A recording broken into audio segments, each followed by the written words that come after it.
Alright, so here's a projectile motion problem dealing with a daredevil. He wants to make a jump and land on a ledge up above. So we've got our gap, we've got our ledge that's 4 meters tall. The canyon is 12 meters wide. There's our motorcycle coming in. He's going to jump off that ramp with a velocity of 20 meters per second at 15 degrees. So this is definitely a two-dimensional problem. We have motion up, down, and left, right. So I got to set up my XY chart. I can't put the 20 meters per second because that's not all in the X, all in the Y, so I got to break that up. So the velocity in the X is V cosine theta. I put in the 20 for my velocity, and I have cosine 15 degrees as my angle, and that tells me my X velocity is 19.3 meters per second. So I got that in there. Then I need to do the same in my Y, except I'm using sine to give me the up-down, which is the opposite part of that angle. So my velocity is 20 meters per second, again, sine 15 degrees, and that gives me a Y velocity of 5.2 meters per second. So now I think what else I know. I know acceleration in the X is 0. It's always 0.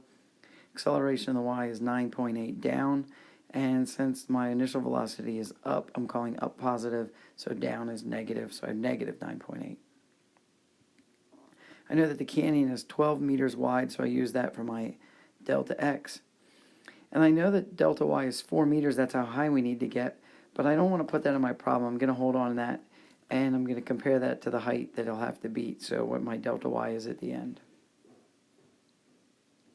So I use my delta Y equation to solve for delta Y. I have my initial velocity 5.2, but I don't know time yet. So I'm going to need to find that somewhere, so I'm going to use the X side to find time, but I'm going to finish off this equation anyway, and then I'll just wait for time.